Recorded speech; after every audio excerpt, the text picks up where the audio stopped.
Our next speaker is another employee of Automatic. His name is Yoav Fari. Let me just pull up his slides. And in the meantime, I wanted to thank our sponsors. So our sponsors include Automatic, Microsoft, LayerTech, Media Temple, Salesforce, Rackspace Hosting, MohoFibi, InMotion Hosting, Adobe, Pagely, Server Beach, Boss, Get Satisfaction, TrailMeme, GetShop.org, and Cheeseburger, the home of the lolcats. Let's pull up your slides. Oh, that's not a happy Microsoft screen. Don't need them.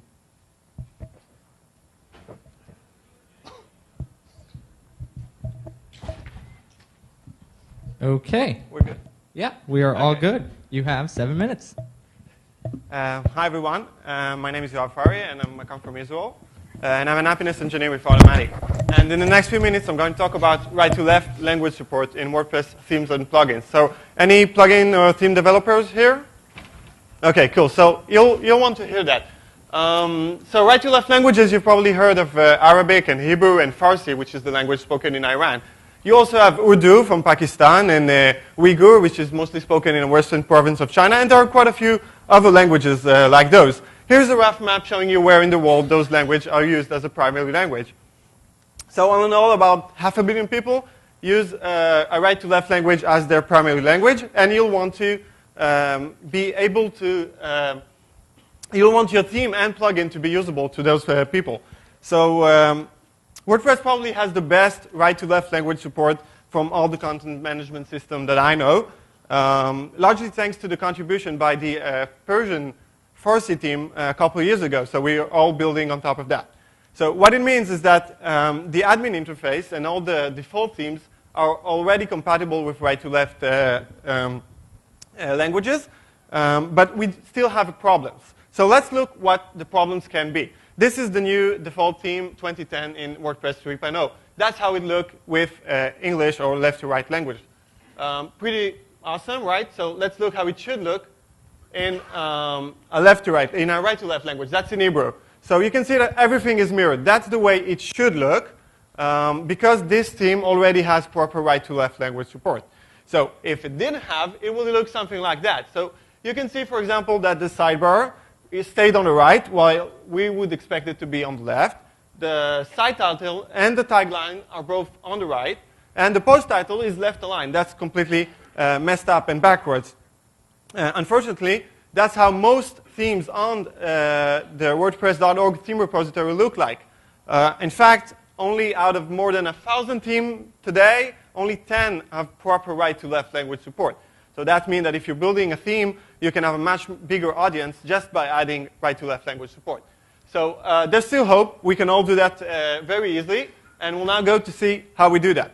So the RTL CSS file is just the one single thing you need to do to make your theme compatible with a right-to-left language. You just need to put that file in your theme directory. So that file needs to include all of those stuff. And I will go over it, and we'll see some example. I'll try to do it very quickly. Just a quick note, that file is loaded after the style CSS file. That means that every every CSS rule you put in that file will take precedence if you use the same CSS selectors. So let's start with the basic. The very first thing you need to do is put those two rules, which is direction and ucloud BD. BD stands for bidirectional, so you'll need to put those both elements. Just put them on the body. Don't try to mess with any other element. Don't put it on the HTML element, just on the body. You don't need to think about it too much. Next up is text alignment. So the default in the right-to-left language is, of course, everything is aligned to the right. But if in your theme, in the left-to-right version, you use text alignment to the right, then in the right-to-left version, you'll want to align it to the left. So that's how we do it. Floats, that's pretty much the same thing. You don't have to think about it too much. What's floated to the left needs to be floated to the right, and the clears, exactly the same thing. So positioning, it gets just a little bit more tricky. You can set both the right and left property for an element. So what you need to do is set the left to auto, and then you can set the value for right to 10 pixel. And again, on what you see here, it's the original file, and RTL CSS file. You just need to change to make the changes you need. You don't need to repeat position or any other things that don't need to be changed.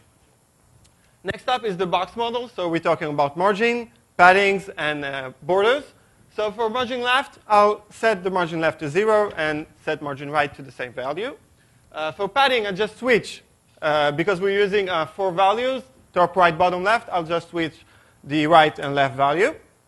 And for borders, I set the border left to none, which is the correct CSS way to do that. You can set it to 0, it will work, but it's not valid. And border right will take the value of the original border left. Backgrounds. So with backgrounds, you'll probably want to mirror the horizontal value.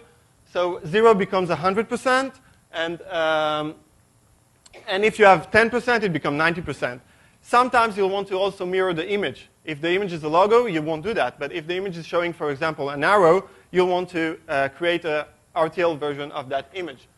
Note that you cannot easily adjust for right-to-left languages backgrounds that are positioned with pixel positioning. There's no way to guess where exactly that version would be. So if possible, do not use pixel position backgrounds. That doesn't have to do, if you're using sprites, you don't need to do that. It doesn't really matter. Next up, fonts. Well, there are no rules, but the basic guidelines are not to use italics and serif fonts.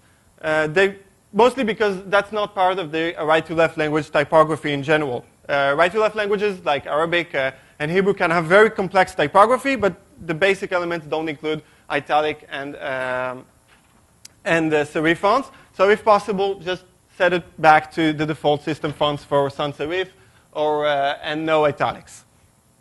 And the last thing, don't try to switch the default align left and align right classes that you have in your CSS, because you know what they say, the sky will fall on your head. So no need to do that. For plugins, well, with plugins, usually don't have much CSS. If you do, please, please, please don't use inline CSS. Try not to modify CSS directly with JavaScript, because that's really hard to adapt for right-to-left languages. If you need to know if you're currently in a right-to-left blog, you just can use the get blog info call with text direction, and you'll know that you're in the RTL version, in an RTL version of your theme. So just load the CSS accordingly. So almost done. A few last points. If you need to test your theme or plugin in a right-to-left environment, you don't need to download any Hebrew or Arabic version of WordPress. You can simply download the RTL tester plugin. You turn it on, and all your blog will flip over. That's pretty nice to experience. There's a tool called CSS Janus. It was made by Google. It will simplify your life if you want to make some RTL adjustments. Just Google it up. It'll probably save you quite a lot of time next time you want to do that.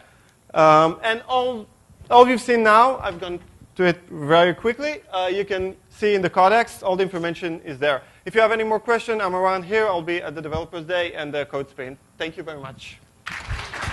Thank you, Yoav.